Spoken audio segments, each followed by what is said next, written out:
Le futur appartient aux pays qui savent maîtriser les nouvelles technologies et qui sont en mesure d'en tirer parti pour les transformer en avantages compétitifs pour le bénéfice de leurs citoyens.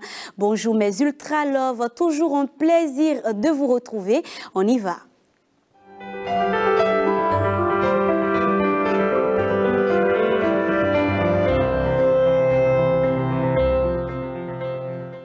Actu du net. Nous démarrons par le Bénin aujourd'hui avec cette conférence des directeurs des systèmes d'information DSI, maturité politique de sécurité des systèmes d'information. C'est autour de ce thème que les DSI des ministères sectoriels et des agences du secteur du numérique se sont réunis ce mardi.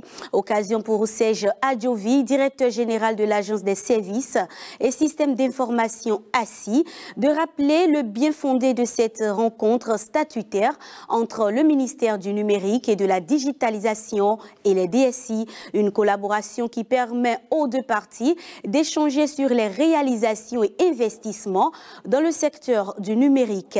Alors présente à la réunion, Aurélie Adamsoulé-Zoumarou, ministre du numérique et de la digitalisation, estime que cette première rencontre de l'année 2022 est l'occasion d'échanger pour faire la lumière sur les points d'ombre en vue d'une meilleure collaboration tout au long de cette année 2022. Actu 2, nous parlons du Metaverse. La première école au monde dédiée ouvre ses portes en octobre à Paris. Bien que virtuel et encore peu exploité, ce monde parallèle appelé Metaverse compte déjà beaucoup pour les entreprises puisqu'elles cherchent à recruter des profils spécialisés. Faut-il le dire, le Metaverse attire une sorte de curiosité, mais surtout une forte appétence, que ce soit de la part des candidats, des entreprises ou encore des marchés publics. Les étudiants du Metaverse Collège vont apprendre à coder, concevoir des designs en réalité augmentée, comprendre les règles du marché de l'art virtuel, devenir tout simplement des gestionnaires financiers en méta-patrimoine. L'école sera accessible aux étudiants diplômés d'un bac +3 ou d'un bac +5. Et pour finir avec Actu du net du jour, bientôt une nouvelle possibilité pour libérer l'espace de stockage sur Android. Tout en permettant aux utilisateurs de récupérer de l'espace de stockage, l'archivage permet aux applis de rester sur le smartphone de l'utilisateur au lieu d'être désinstallé. La firme indique que cette nouvelle fonctionnalité de son système d'exploitation permettra aux utilisateurs de récupérer temporairement environ 60% du stockage de l'application en supprimant ainsi des parties de l'application plutôt qu'en la désinstallant complètement. Google précise que si une application est archivée, celle-ci reste sur l'appareil et les fichiers supprimés temporairement peuvent être restaurés à la dernière version compatible.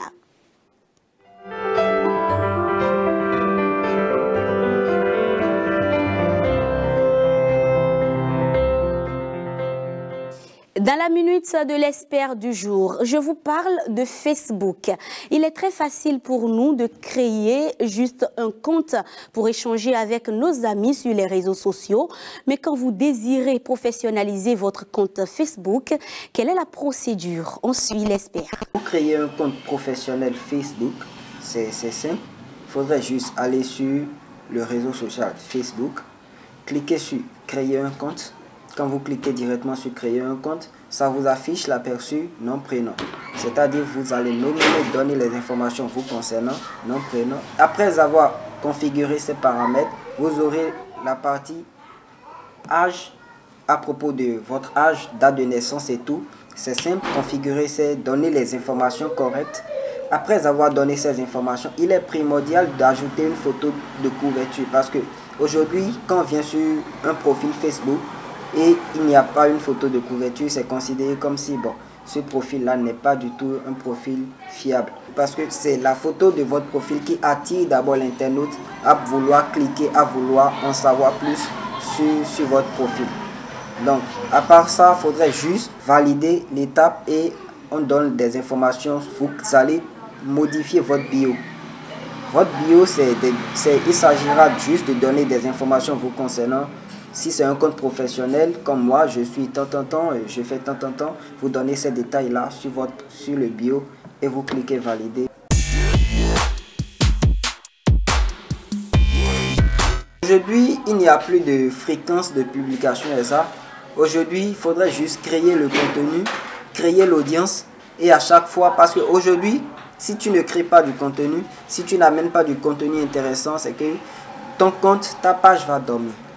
Donc, il faudrait juste créer régulièrement du contenu sans oublier au prime abord d'élaborer un calendrier éditorial. C'est à partir de ce calendrier éditorial qu'on peut mener des actions, qu'on peut se dire oui, je vais vraiment faire un travail sur cette page-là. Puisque on ne peut pas se lever aujourd'hui et balancer des trucs n'importe comment. Non. C'est à partir du calendrier éditorial, tout est déjà préétabli et aujourd'hui, on a même des applications qui nous permettent de programmer, d'anticiper sur des publications. Donc, il suffira juste de respecter son calendrier éditorial, d'élaborer tous ses contenus et d'anticiper sur ses publications. Il peut toutefois déjà programmer pour 2 semaines et partir en voyage et revenir. Toutes les publications vont se faire d'elles-mêmes, les commentaires, tout ça vont se faire d'elles-mêmes. Merci à vous, Dean Moustapha, pour ces précisions. Suivez juste les étapes et professionnalisez votre compte Facebook.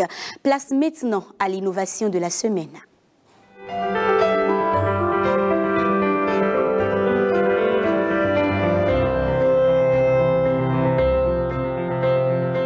Nous allons à la découverte aujourd'hui de l'application DrépAcare, un réseau social dédié à la drépanocytose avec des fonctionnalités préventives, informatives et de suivi personnalisé. L'une des conceptrices de l'application, la béninoise Anouchka Kounou, nous parle de son produit. Alors, le projet DrépAcare est une application mobile préventive, informative et de suivi personnalisé à destination des personnes atteintes de la drépanocytose. Et dans cette application, on a un panel de fonctionnalités. Alors, lorsque vous téléchargez l'application DrépAcare, aujourd'hui, vous avez l'accueil. Dans la partie accueil, vous avez des fonctionnalités telles que actualités et guides. Les actualités, ce sont des articles rédigés, co-rédigés par l'équipe DrépAcare, le comité scientifique de l'équipe DrépAcare. Pour nous, il est important de mettre à disposition des patients des informations fiables pour leur permettre de mieux connaître leur maladie et mieux se prendre en charge.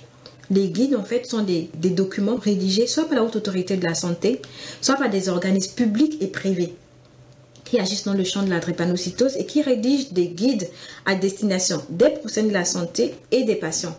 Pour nous, il est important de mettre ces informations, ces outils à disposition de tous les acteurs qui agissent dans le champ de la drépanocytose. Enfin, vous avez 2 autres fonctionnalités. Toujours dans la partie accueil, vous avez la fonctionnalité témoignage.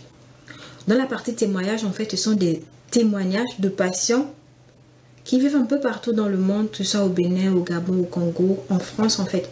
L'idée est de lutter contre l'isolement de la maladie et permettre à d'autres patients de lire, de connaître le parcours de d'autres patients qui ont eu des obstacles à surmonter, qui ont pu réaliser en fait de belles études, qui ont embrassé de belles carrières en fait, et pour leur dire également que c'est possible. On se bat chaque jour pour que cet outil devienne l'outil référent pour accompagner les personnes atteintes de la drépanocytose en fait. On se bat vraiment pour que les patients, où qu'ils soient, que ce soit au Bénin, par exemple, à Cotonou, à Parakou, à Bembereke, que je sois à Gata, à Yévi, à Adjara, ou que je sois en fait, que je puisse en tant que patient, si je le suis, accéder à cet outil en fait pour avoir des informations fiables, avoir de la prévention, du suivi personnalisé, discuter avec des professionnels de la santé.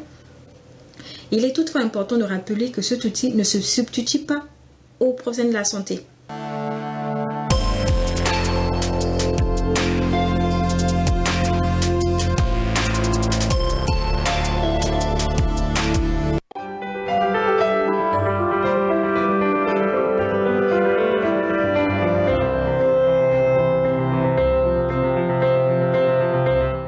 Instant utile, quelques fonctionnalités pour mieux connaître vos smartphones.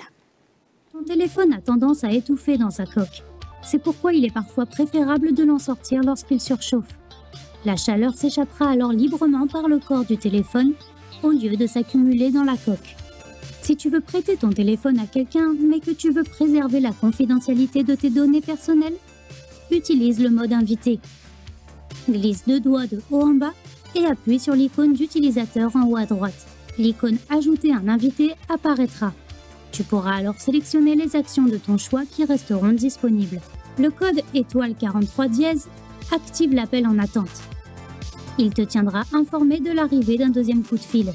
Tu pourras aussi répondre immédiatement à cet appel. Si tu vas dans Paramètres, Accessibilité, Zoom, tu pourras agrandir n'importe quelle partie de ton écran, simplement en tapotant dessus. Cette fonction est très utile pour les personnes ayant une mauvaise vue. Pense à désactiver le Bluetooth quand tu ne l'utilises pas. Ça t'évitera les connexions inutiles et potentiellement dangereuses. Et personne ne pourra accéder aux données stockées dans ton téléphone. Si tu souhaites réécrire un mot ou corriger une erreur, maintiens la touche espace enfoncée et déplace le curseur à l'endroit souhaité. Tu peux utiliser ton smartphone comme une lampe ultraviolette, à l'aide de scotch et de feutres bleus et violets. Colle un morceau de scotch sur ton flash et colorie-le en bleu. Ajoute une deuxième couche et colorie-la en violet. Allume ensuite la lampe de ton téléphone dans le noir et tu verras apparaître des choses curieuses. Le code étoile 3001 dièse 12345 dièse étoile te donnera des informations précieuses concernant la carte SIM de ton téléphone. Tu pourras aussi voir l'efficacité du réseau mobile et la puissance du signal sous forme de chiffres. Le code étoile dièse 5005 étoile 7672 dièse te permettra de trouver le numéro de téléphone du service client de ton opérateur. Il peut être utile si tu as un problème technique. Le code étoile dièse 67 dièse te permettra de voir le numéro que ton smartphone utilise actuellement pour transférer les appels entrants lorsque tu ne réponds pas. Et voilà qui vient refermer cette tranche dédiée à la technologie.